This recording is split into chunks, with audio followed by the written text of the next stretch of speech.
अस्सलाम वालेकुम। एक नए व्लॉग में खुश आमदेद। मेरा नाम कामरान यूसुफ है। उम्मीद है आप जहाँ भी होंगे खैरियत से होंगे। सबसे पहले आपसे रिक्वेस्ट कि अगर अभी तक आपने मेरा चैनल सब्सक्राइब नहीं किया तो उसे सब्सक्राइब करें।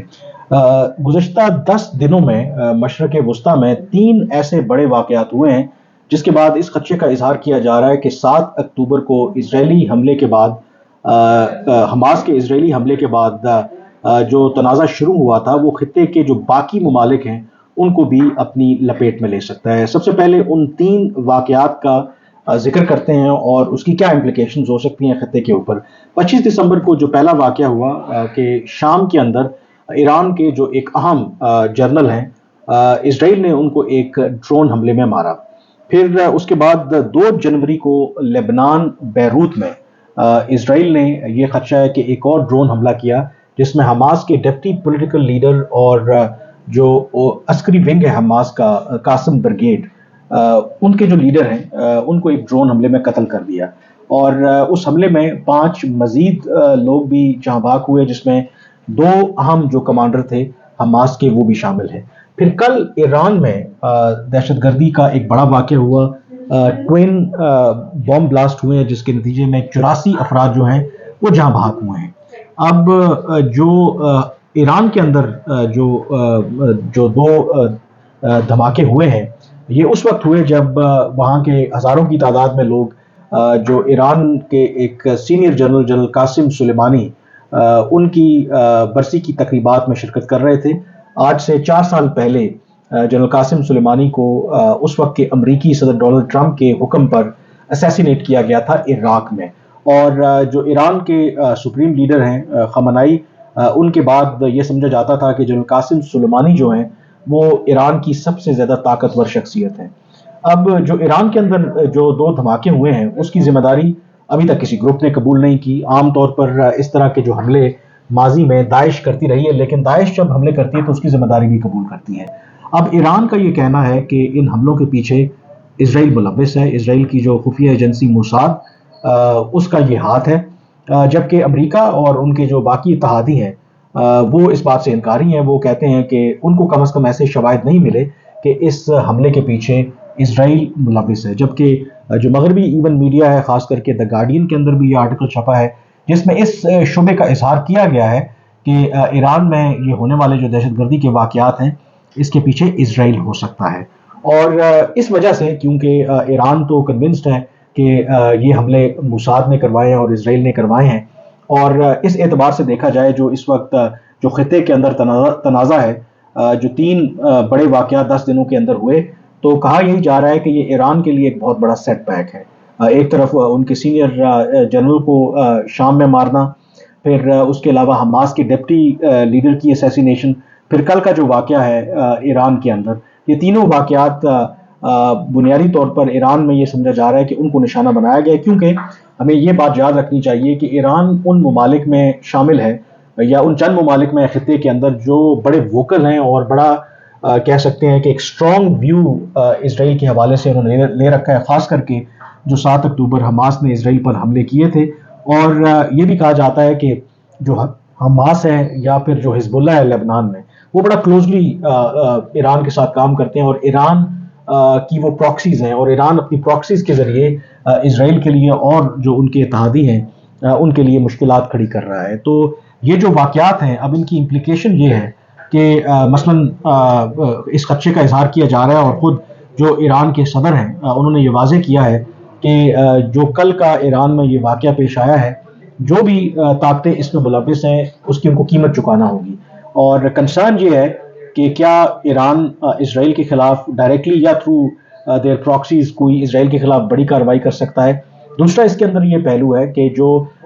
लेबनान में बैरूत में जो वाक़या पेश आया, जो हमास के डिप्टी लीडर की असैसिनेशन हुई है, वहाँ पर ज़ाहिर है कि वो लेबनान के साथ जो हिजबुल्लाह के साथ वहाँ पर बातचीत करने के लिए आए थे। तो ख़दशा ये है कि जो हिजबुल्लाह वो भी अब बाकायदा तौर पर इस लड़ाई में कूद सकती है। क्योंकि जब से इस तनाज़े का आगाज़ हुआ था तो हिजबुल्लाह दो कि हमास को सपोर्ट कर रही थी, फ़लस्तीन के लोगों को तो सपोर्ट कर रही थी, लेकिन वो बयानात की हद तक सिर्फ सपोर्ट कर रहे थे। अदरवाइज़ उन्होंने इसराइल के साथ डायरेक्ट कोई कॉन्फ्रंटेशन नहीं की थी। दो कि छोटी मोटी झड़पें जो हैं इसराइल और जो हिजबुल्लाह है ان کے درمیان ہوتی رہی ہیں. لیکن حماس کے ڈپٹی لیڈر کی اسیسینیشن کے بعد وہ بھی لبنان کی سرزمین کے اوپر اب یہ سمجھا جا رہا ہے کہ حزب اللہ جو ہے وہ ریٹیلیٹ کر سکتا ہے. اور حزب اللہ اگر ماضی میں بیانات کی حد تک حماس کو سپورٹ کر رہا تھا تو اس بات کا خدشہ ہے کہ وہ باقاعدہ طور پر اسرائیل کو اس حوالے سے چیلنج کر سکتا ہے. تیسرا اس کے اندر جو فیکٹر ہے کہ جو ایران، جیسے میں نے کہا کہ وہ اپنی پراکسیز کے ذریعے اسرائیل کے لیے مشکلات کھڑی کر رہا ہے، اور حال ہی میں امریکی حکام نے اپنی ایک انٹیلیجنس کو ڈی کلاسیفائی کیا ہے، جس میں انہوں نے یہ دعویٰ کیا ہے کہ جو ایران ہے وہ یمن کے جو حوثی باغی ہیں ان کو عام جو انٹیلیجنس معلومات فراہم کر رہا تھا regarding movement of Israeli ships in the Red Sea, کیونکہ جو حوثی باغی ہیں انہوں نے حالیہ ہفتوں میں خاص کر کے جو اسرائیلی شپس ہیں جو ریڈ سی سے گزرتے ہیں ان کو انہوں نے نشانہ بنایا ہے، اور جس کی وجہ سے جو امریکہ ہے اور جو باقی مغربی طاقتیں ہیں انہوں نے ایک کولیشن بھی بنایا ہے تاکہ حوثی باغیوں کو اس سے باز رکھا جا سکے. اسی ہفتے ایک واقعہ بھی پیش آیا جب امریکہ نے دعویٰ کیا کہ حوثی باغیوں نے ان کے جو ہیلی کاپٹرز ہیں وہاں پہ جو پیٹرول کر رہے تھے ان پر حملہ کیا، تو ان ریٹیلیشن انہوں نے کم از کم 2 جو بوٹس تھیں حوثی باغیوں کی ان کو نشانہ بنایا اور وہ ڈوب گئی، اور اس کے نتیجے میں جو حوثی باغی ہے کچھ جو ان کے جو فوجی ہیں وہ بھی اس میں مارے گئے ہیں. تو اس سارے اگر ڈاٹس کو کنیکٹ کریں تو جو ٹینشن ہے وہ کئی عرصے سے بلڈ ہو رہی ہے، اور اس حوالے سے جو خدشات ہیں، مثلا نیو یارک ٹائمز کے اندر بھی ایک آرٹیکل چھپا ہے جس میں نیٹو کے ایک سابقہ کمانڈر نے یہ کہا ہے کہ جو حالیہ واقعات ہوئے ہیں 10 دنوں میں، اور خاص کر کے جو ایران میں جو دہشت گردی کا واقعہ ہوا ہے اس کے بعد اگر اس سے پہلے مڈل ایسٹ کے اندر یہ جو جنگ ہے اس کے بڑھنے کے خدشات 15% تھے، تو اب جو وہ خدشات ہیں 15% سے بڑھ کر 30% تک پہنچ گئے ہیں، یعنی کہ یقینی طور پر جو خدشات ہیں وہ بہت حد تک بڑھ گئے ہیں. اور ماہرین کا یہ بھی خیال ہے کہ any miscalculation on part of any party can lead to larger conflict in the Middle East, اور اس کی جو امپلیکیشنز ہیں وہ بہت بڑی ہو سکتی ہیں. اب اس میں ایک جو رائے ہے یا جو ایکسپرٹ ویو ہے، یہ بھی سمجھا جاتا ہے کہ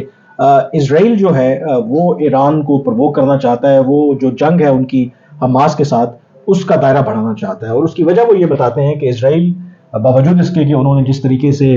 غزہ کے اوپر بمباری کی ہے، اپنا گراؤنڈ اوفینسو لانچ کیا ہے، حماس کو وہ ڈیفیٹ کرنے میں ناکام رہے ہیں، اور وہ چاہتے ہیں کہ جو امریکہ ہے اور باقی جو مغربی ان کے اتحادی ہیں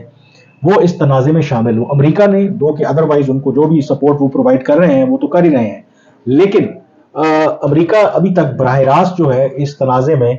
وہ انٹر نہیں ہوا، دو کہ انہوں نے کسی بھی ایسے خدشے کے پیش نظر کہ کہیں اسرائیل کے اوپر ایران یا ان کی پراکسیز حملہ نہ کر دیں تو فوری طور پر ہی انہوں نے وہاں پر جو ریڈ سی کے اندر اور میڈیٹرینین کے اندر جو اپنے 2 بحری بیڑے تھے ان کو وہاں پر بھیج دیا تھا تاکہ جو باقی خطے کے ممالک ہیں یا اسرائیل مخالف قوتیں ہیں ان کو ایسی کارروائی سے باز رکھا جا سکے. تو لیکن امریکہ نے براہ راست اس تنازع میں انٹر ہونے سے اپنے آپ کو ابھی تک اپنے آپ کو پیچھے ہی رکھا ہے، اور وہ مسلسل بظاہر وہ یہ بیانات بھی دے رہے ہیں کہ ان کا کوئی انٹرسٹ نہیں ہے کہ یہ جو تنازع ہے یہ بڑھے. تو ایک جو جیسے میں نے کہا کہ رائے یہ پائی جاتی ہے کہ اسرائیل اس طرح کے واقعات کروا کے ایران کو پرووک کرنا چاہتا ہے تاکہ ایران ان کے خلاف کارروائی کرے ڈائریکٹلی اور تھرو دیئر پراکسیز، جہاں پہ امریکہ جیسی طاقتیں جو ہیں مجبور ہو جائیں کہ وہ بھی پھر ایران کے خلاف کارروائی کریں اور یہ جو تنازع ہے یہ پورے خطے کو اپنی لپیٹ میں لے لے. تو اس وقت جو صورتحال ہے یقینی طور پر بہت ٹینس ہے، اور جیسے میں نے کہا کہ یہ تینوں واقعات can lead to anything, اور یہ بالکل بھی ایگزیجریشن نہیں ہوگی کہ اگر یہ کہا جائے کہ مشرق وسطیٰ جو ہے یا مڈل ایسٹ جو ہے از آن دا ورج آف میجر ریجنل وار. اس حوالے سے میں آپ کو ڈیفینیٹلی اپڈیٹ کرتا رہوں گا. بہرحال فی الحال کے لیے اتنا ہی، مجھے آپ اجازت دیجیے. اللہ حافظ.